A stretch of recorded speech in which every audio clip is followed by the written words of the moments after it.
Perkenalkan, nama saya Mega Arniati SPD, guru kelas 4 SDN 09 Sungai Buaya, sekaligus mahasiswa PPG Daljab tahun 2022, Angkatan 1 LPTK Universitas Tanjung Pura. Pada kesempatan kali ini, saya akan melaksanakan uji kinerja praktik pembelajaran kelas 4, tema 3, subtema 2, keberagaman makhluk hidup di lingkunganku pada mata pelajaran IPS dan IPA. Berikut video uji kinerja saya, selamat menyaksikan. Selamat pagi. Siang, pagi. Apa kabar? Luar biasa. Halo, halo. Hai, hai. Hai, hai. Halo, halo. Iya, Bu Guru presensi dulu ya. Ibu Guru lihat hadir semua ya? Hadir. Ya, sebelum memasuki pelajaran, coba Mas Siliwangi pimpin doa dulu.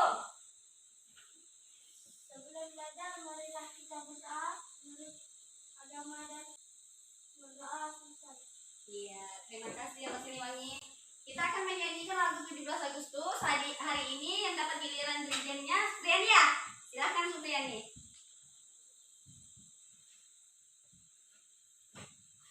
Iya, silakan berdiri. Membela negara kita. 17 Agustus tahun 45. Kita udah mempelajari tentang sumber daya alami yang ada di lingkungan kita. Masih ingat nggak apa aja sumber daya alam yang ada di lingkungan kita? Tanah, Ini pintar, apa lagi? Air, apa lagi? Iya, apa lagi? Udara. Apa dari tanah? saya guru. Oh, pintar, coba.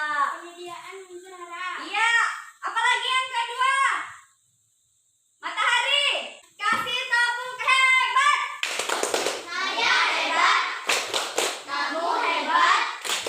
Semua hebat. Iya, kemarin juga kita udah membahas tentang tumbuhan sebagai sumber daya alam yang di lingkungan yang perlu kita jaga kelestarian dan keseimbangannya, yang perlu kita rawat juga, yang perlu kita lindungi juga. Ya, seperti hari ini juga kita akan mempelajari tentang materi hari ini, yaitu tentang karakteristik ruang dan pemanfaatan sumber daya alam di bidang pertanian, peternakan, perkebunan, perikanan, dan kehutanan, serta peran hewan dan upaya pelestariannya dalam menjaga keseimbangan alam. Seperti itu. Tujuan pembelajaran hari ini, yang pertama, dengan mengamati video pembelajaran, peserta didik dapat menganalisis karakteristik ruang dan pemanfaatan sumber daya alam untuk kesejahteraan masyarakat daerah tempat tinggal dengan tepat. Ya, Ibu Guru harapkan setelah mempelajari materi ini nanti, yaitu keberagaman makhluk hidup di lingkunganku, kalian nanti bisa memahami bagaimana sih karakteristik ruang itu, pemanfaatannya, cara peran hewannya, dan upaya untuk menjaga kelestariannya. Nanti Bu Guru habisnya akan tayangan video. Jangan lupa 3M. Apa itu 3M? 1. Mengamati. 2. Melihat. 3. Mendengar. Ya, pintar. Oke, jangan lupa ya, bukunya dikeluarkan, pulpennya sambil melihat video, sambil kalian melihat. Karakteristik ruang tema 3 kali ini kita akan bahas tentang karakteristik ruang dan pemanfaat sumber daya alam. Karakteristik ruang. Karakteristik adalah ciri khas. Ruang adalah tempat berlangsungnya kegiatan individu dan kelompok. Karakteristik ruang adalah ciri khas lingkungan hidup makhluk hidup. Ya, yang pertama yang akan kita bahas yaitu pantai adalah tempat yang berbatasan langsung dengan lautan. Karakteristik pantai yang pertama adalah masyarakatnya bermata pencarian sebagai nelayan. Kemudian yang kedua, biasanya daerah pantai itu panas, daerahnya panas. Yang ketiga, banyak tanaman pohon kelapa atau tanaman bakau. Pantai dapat dimanfaatkan untuk beberapa hal, yaitu seperti tempat wisata, kemudian yaitu dataran rendah. Dataran rendah adalah permukaan bumi datar yang terletak sekitar 200 meter dari atas permukaan laut. Karakteristik Karakteristik yang pertama yaitu penduduknya bekerja di bidang pertanian, peternakan, dan industri. Kemudian yang kedua yaitu hamparan yang luas dan relatif datar yang berlawanan dengan dataran tinggi. Nah, yang ketiga, tanahnya subur. Dataran rendah dapat dimanfaatkan untuk beberapa hal, yaitu contohnya seperti pertanian, peternakan, kemudian dapat digunakan sebagai perumahan penduduk. Nah, sekarang yang ketiga, dataran tinggi. Dataran tinggi adalah permukaan bumi datar yang terletak sekitar 500 meter dari atas permukaan laut. Karakteristik dataran tinggi yang pertama adalah beriklim sejuk. Kemudian yang kedua, penduduknya bekerja di bidang perkebunan seperti teh, kopi, kubis, sawi. Kemudian yang ketiga, karakteristiknya yaitu pertanian dibuat terasering. Jadi fungsinya dibuat terasering agar mencegah terjadinya longsor. Oke, dataran tinggi dapat dimanfaatkan untuk beberapa hal, yaitu bisa digunakan untuk perkebunan teh, perkebunan kopi, kemudian dapat dijadikan sebagai tempat rekreasi, untuk peternakan sapi atau peternakan kuda. Oke, next, upaya keseimbangan dan pelestarian sumber daya alam di lingkungan rumah dan di lingkungan masyarakat. Apa saja ya?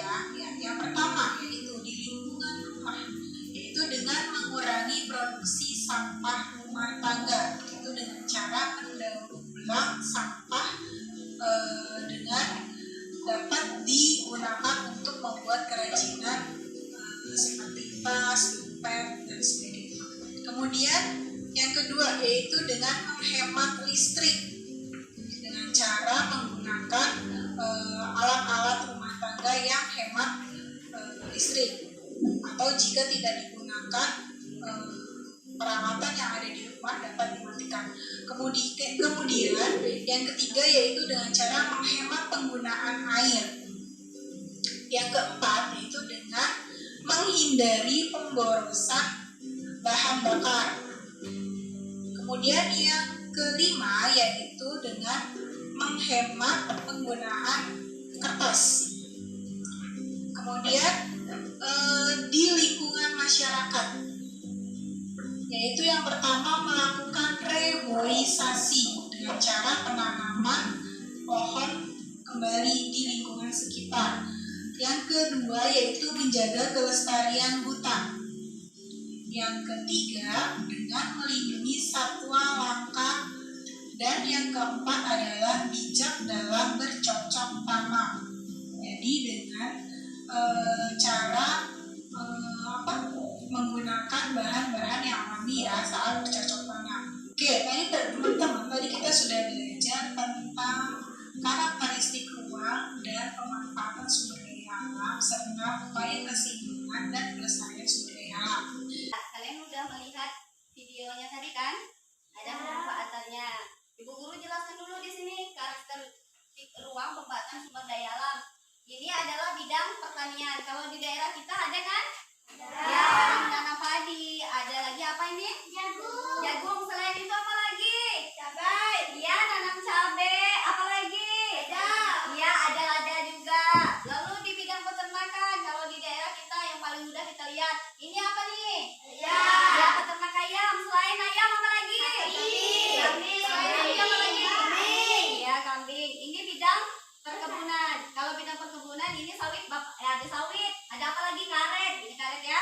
Bapak mama pasti noreh kan? Noreh. Ya, berarti di daerah kita itu banyaknya bidang perkebunan yaitu di karet seperti itu. Lalu bidang kehutanan. Di bidang kehutanan apa aja nih? Ini apa nih? Gambar apa nih? Kayu rotan. Iya, rotan. Iya, ini ada kayu rotan. Lalu yang ini apa lagi selain dari rotan? Apa lagi? Kayu apa? Kayu jati. Iya, kayu jati. Apa lagi? Kayu ulin. Iya, kayu ulin. Apa lagi yang dapat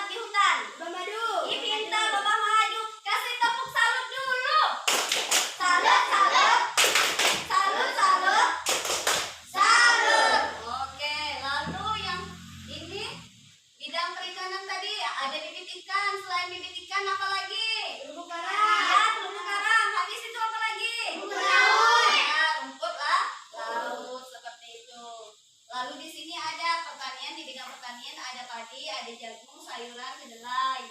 Manfaatnya kalau padi makanan pokok, jagung makanan pokok, lalu sayuran juga makanan pokok dan obat. Kedelai bahan buat untuk tempe atau tahu kecap ya, yang biasa kita makan sehari-hari. Perkebunan ada kelapa sawit, ada karet, ada tebu, ada kapas. Kelapa sawit untuk apa? Bahan baku minyak goreng. Karet ada apa di situ, untuk buat apa karet? Ya contoh, kalian tiap hari kan pakai sepeda. Sepeda yang kalian pakai ke sekolah itu dari karet, ya seperti itu. Lalu ada tebu, pernah minum tebu? Pernah. Apa? Ya, manfaat tebu itu adalah untuk membuat gula. Lalu kapas, bahan baku pakaian. Lalu peternakan sapi, kambing, dan ayam dengan lebah. Kalau sapi, kambing, dengan ayam di daerah kita ada peternakannya. Tapi kalau lebah kebanyakan itu di daerah Jawa seperti itu. Sapi manfaatnya adalah makanan pokok dan sumber protein. Kambing makanan pokok dan sumber protein juga. Ayam makanan pokok dan sumber protein. Kehutanan tadi ada yang menyebutkan ada kayu jati, ada rotan, ada madu, ada kayu ulin. Ya, kalau di daerah kita kehutanan ini termasuknya banyak kayu rotan dengan madu. Kan biasanya orang tua kalian kalau udah musimnya lebah biasanya cari madu ya? Ya. Tuh, kayu jati, perabot dan bahan bangunan, rotan untuk mebel, madu, sumber protein, kayu ulin, pembuatan kapal. Lalu perikanan, ikan, makanan pokok dan sumber protein. Rumput laut, kosmetik. Mamanya di rumah pasti sering pakai kosmetik ya? Sering. Ya, salah satunya itu adalah dari rumput laut. Terumbu karang, obat-obatan. Oke, ada yang mau bertanya? Ada yang mau bertanya tadi tentang video, tentang yang udah Ibu jelaskan tadi? Ada yang mau bertanya? Silakan. Ayo, coba Ibu guru aja yang bertanya. Tadi udah nonton kan? Datan rendah tadi itu mata pencariannya apa ya? Datan rendah. Ayo, apa tadi? Apa? Iya, pintar, perkebunan. Apa lagi? Pertanian. Apa lagi? Iya, peternakan, pintar. Kalau di daerah pantai mata pencariannya tadi apa? Nelayan. Ya. Iya, pembuatan garam, pintar. Ada lagi yang mau bertanya? Coba. Ada lagi yang mau bertanya? Apanya? Mata pencariannya. Ya, siapa yang tahu dataran tinggi mata pencariannya apa? Coba. Apa? Ya, perkebunan. Perkebunan ya. Apa-apa aja di sana yang biasanya. Ayo, siapa yang tahu? Apa? Iya, pintar. Perkebunan kopi. Apa lagi? Tadi kemudian pintar. Kasih tepuk salut.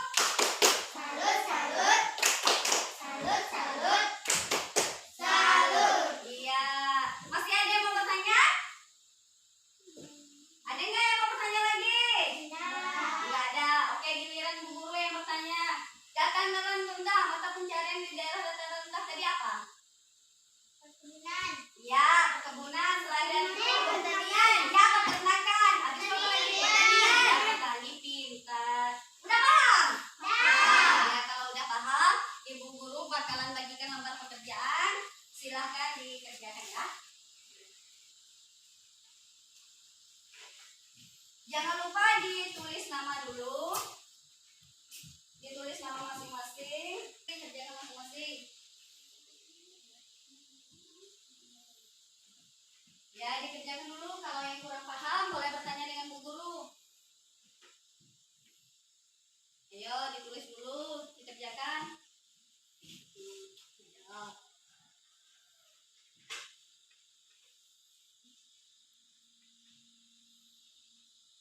Oke. Hah?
kalian tadi waktu nonton video sama ibu guru jelaskan, berarti semuanya sudah mengamati dengan benar, sudah melihat dengan benar, sudah mencatat dengan benar. Kasih tepuk salut.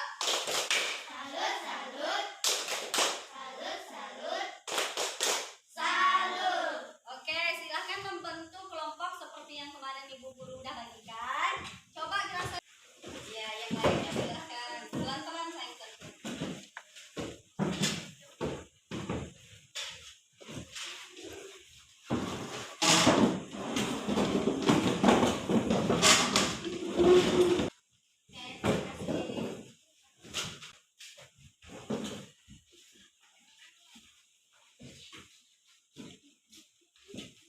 Oke, tadi ibu guru udah bilang bukan cuma tumbuhan yang perlu kita jaga dan kita lindungi, tapi hewan juga perlu kita jaga dan kita lindungi. Seperti itu. Ya, ibu guru akan memberikan beberapa contoh hewan yang dilindungi di Indonesia seperti itu. Di sini yang pertama adalah badak berpulau satu dari Jawa dan Sumatera. Ini gambar badak. Pernah lihat badak? Pernah. Mana? Di televisi. Ya, di TV. Lalu yang kedua, ini gambar komodo berasal dari Kepulauan Nusa Tenggara. Yang ketiga, harimau berasal dari Sumatera. Pernah lihat harimau? Pernah. Ada yang tahu gimana suara harimau? Oh, gitu seperti itu suara harimau. Oh iya, harimau. Mungkin harimau yang ada di hutan kita ya. Oke, ini gambar gajah. Ya, gajah itu memiliki belalai yang panjang kan? Ya, nanti kalau kamu ketemu, siapa tahu jalan-jalan, berarti kalau belalai yang panjang adalah gajah. Gajah berasal dari Pulau Sumatera. Nih, macan tutul dari Pulau Jawa, Pulau Kangean, Pulau Nusa Kambangan. Beruang madu berasal dari Pulau Sumatera dan Kalimantan. Beruang madu ini salah satunya di Kalimantan itu ada di hutan di Bukit Kelam. Tahu Bukit Kelam? Tahu. Ya, Bukit Kelam itu adalah salah satu wisata yang ada di Sintang seperti itu. Selain beruang madu yang ada di Bukit Kelam, ada walet. Tahu walet? Tahu. Ada walet, ada kelelawar, ada juga ya ada landak, ada tupai pemakan darah juga di sana. Itu termasuk hewan yang dilindungi karena Bukit Kelam itu istilahnya daerahnya memang udah dilindungi dengan pemerintah. Ya, Ada tangga, aku naik ke atasnya. oh, ada tangga. Oh, iya. Lalu ada burung cendrawasih dari Papua. Ini gambarnya burung cendrawasih. Burung cendrawasih ini pun banyak macam. Ada yang berwarna merah, ada warna kuning seperti itu. Lalu ini tahu nih ikan apa nih? Iya, ikan arowana. Tahu dari mana nih? Ya, dari Kalimantan Barat, daerah Kapuas Hulu. Yang biasanya dipanggil ikan silo. Ya, silo red merah, super red seperti itu. Lalu ini oa kelampiau dari Kalimantan. Pasti ibu guru yakin nih pernah lihat ini nih di hutan kita nih. Benar. Apalagi yang ini orang hutan dari Kalimantan dan Sumatera. Ini orang hutan ini. Pernah ke Sintang? Pernah. Pernah lewat hutan wisata? Pernah. Kalau misalnya pagi-pagi kamu lewat dari hutan wisata itu biasanya dia bergelantungan Di pinggir jalan. ya di pinggir jalan. Pintar. Saya sering lihat ya. Ih, pintar. Yang lainnya pernah lihat ya? Pernah. Iya. Di sini Bu Guru pengen bahasnya hewan yang dilindungi itu ngambilnya di daerah kita saja, yaitu orang hutan. Ini tadi. Oke, itu tadi hewan yang dilindungi secara keseluruhan oleh pemerintah. Tapi kalian harus tahu juga, bukan cuma pemerintah tadi kan? Kalian juga harus menjaga dan merawat lingkungan. Seperti tadi tuh ada upaya perannya hewan. Contohnya kupu-kupu. Pernah lihat kupu-kupu? Pernah. Ya, kalian pasti tahu kupu-kupu itu banyaknya di tanaman berbunga. Ya, Ibu Guru akan menampilkan video tentang kupu-kupu. Lalu kalian perhatikan, nanti ada lembar pekerjaan kelompok. Nanti kalian bisa bekerjakan bersama kelompok seperti itu. Tolong diperhatikan lagi tayangannya. Kupu-kupu. Kupu-kupu termasuk dalam kelompok serangga. Kupu-kupu biasanya memiliki warna yang indah, cemerlang. Kupu-kupu tidak berbahaya bagi manusia. Daur hidup kupu-kupu bermula dari telur yang melekat di daun, kemudian matang dan menetas setelah 5 sampai dengan 10 hari dan menjadi larva atau ulat. Setelah 2 minggu, larva atau ulat membentuk kepompong yang bergantung di ranting atau daun selama 2 sampai dengan 3 minggu. Setelah beberapa waktu, bukan tanaman. Jika tanaman tidak dapat melakukan penyerbukan, berarti tidak dapat menghasilkan buah. Tentunya akan merugikan bagi manusia dan merugikan tanaman itu sendiri. Tanaman itu tidak bisa berkembang biak. Sekian. Udah lihat? Udah. Ada pertanyaan tadi mulai dari hewan yang dilindungi sampai yang kupu-kupu. Ada yang mau bertanya? Ada guru. Oh, pintar. Apa? Coba ayo. Apa yang dibilang hewan langka guru? Apa yang disebut hewan langka? Hewan yang dilindungi. Iya, pintar. Hewan yang dilindungi. Apa lagi? Hampir punah. Iya, hewan yang hampir punah. Pintar sekali. Ada lagi? Oke, kalau nggak ada ibu guru yang bertanya, kamu tadi udah lihat video tentang tayangan kupu-kupu. Kupu-kupu tadi tinggalnya di mana? Di dataran Oke, pintar. Tinggalnya di dataran rendah dan dataran tinggi. Tadi di sana juga ada disebut manfaatnya kupu-kupu. Kalian ada melihat di situ tadi kalau kupu-kupu punah juga bisa menyebabkan tidak seimbangnya lingkungan. Ya, kalian tahu tadi kan ada lihat kan? Kupu-kupu dimulai dari apa tadi? Coba dilihat di sini. Daur hidup kupu-kupu dimulai dari apa tadi? Telur. Pintar. Ini bentuknya seperti ini telur. Habis itu dari telur menjadi apa? Ulat. Ini ulatnya. Habis ulat menjadi apa tadi? Kepompong. Pintar. Habis kepompong menjadi apa? Kupu-kupu. Nah, ini Bu Guru ngasih tahu biar kamu ingat selain daripada bentuk gambar seperti ini, ikuti Bu Guru. Ibu Guru ajarin dulu ya. Kalau misalnya telur, telurnya gini. Ulat, ulatnya begini.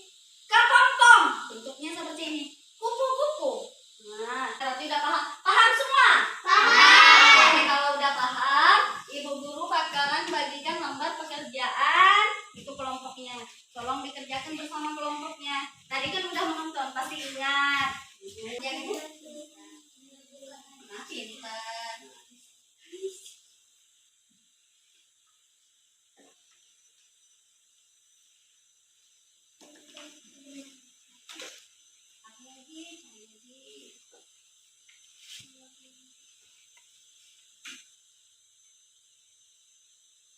Apa lagi? Apa lagi?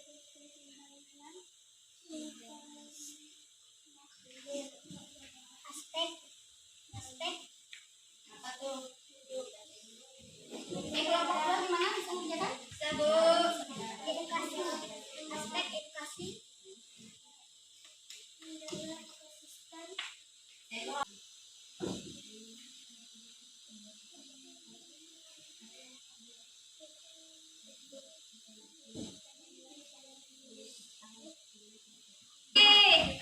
Didengar juga jawaban dari kelompok satunya.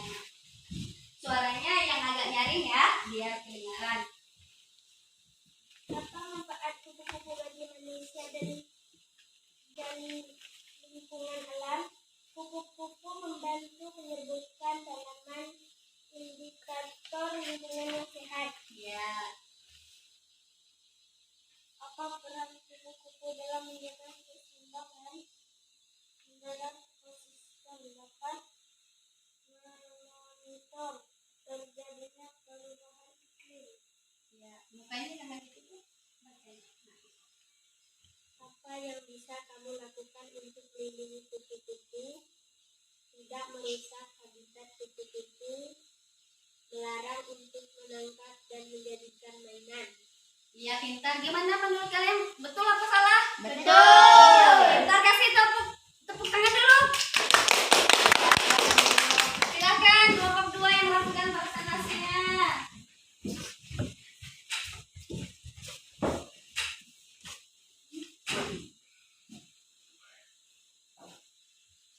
Apa manfaat kupu-kupu bagi manusia dan lingkungan alam?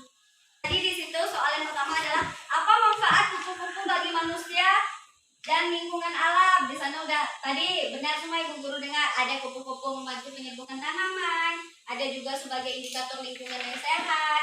Tuh, coba J kumpulkan tugas kelompok, kembali ke tempat duduk masing-masing.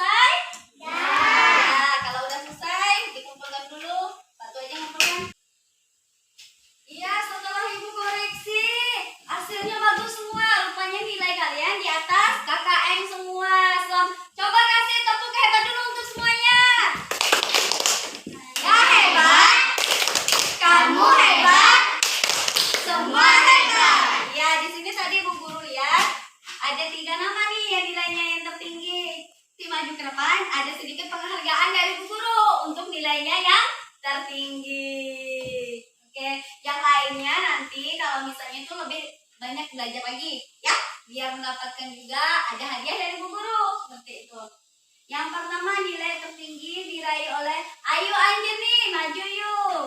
Yang kedua diraih oleh Ahmad Siliwangi. Yang ketiga diraih oleh Supriyani.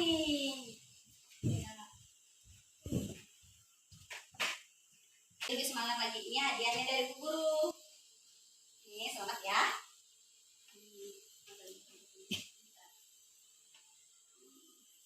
Gimana pelajaran hari ini? Apakah menyenangkan? Menyenangkan. Ya, tadi kita udah belajar mulai dari karakteristik ruang, pembahasan sumber daya alam, sampai ke peran hewan serta upaya pelestarian. Karakteristik ruang tadi apa-apa saja di sana? Ada apa tadi? Ada pantai. Apa lagi?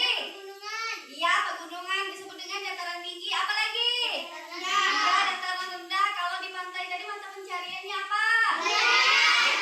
Kalau di dataran rendah tadi ada apa aja pekerjaannya? Iya, ada perkebunan. Apa lagi? Iya, pintar. Lalu selain dari itu tadi kalau misalnya peternakan, berarti kan tadi ada ayam, peternak sapi, peternak apa lagi? Kalau ayam tadi untuk apa? Manfaatnya untuk apa? Kalau ayam? Makanan pokok dan protein. Iya, makanan pokok dan Protein. apalagi tadi selain dari itu? Kupu. Ya, kupu-kupu tadi untuk keseimbangan lingkungan juga. Ibu Guru udah ajarkan tadi ada daun hidup kupu-kupu. Daun hidup kupu-kupu tadi seperti apa? Untuk pelajaran besok, jangan lupa nanti dibuka di halaman 80. Kita belajar tentang hewan peliharaan yang ada di rumah kalian. Ya, ingat ya di halaman 80 nanti dibaca seperti itu. Ibu Guru harapkan habis kegiatan pembelajaran hari ini, apa yang udah Ibu Guru sampaikan, apa yang udah kalian lihat di penayangan tadi, kalian istilahnya bisa mengulang kembali. Belajar lagi di rumah, jangan lupa setidaknya 20 sampai 30 menit seperti itu belajar di rumah. Cari informasi juga, bukunya jangan lupa dibaca, seperti itu ya. Oke. Nanti habis pulang sekolah, jangan main kemana-mana. Ibu Guru salah satu sebelum kita pulang, salah satu pimpin doa dulu, ya. Silakan pimpin doa aja. Sebelum pulang,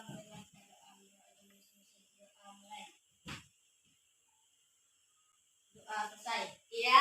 Selamat siang. Siang. Iya. Sebelum pulang, salaman sama Bu Guru dulu. Silakan. Mulai dari mana? Dari sini. Ayo. Yo.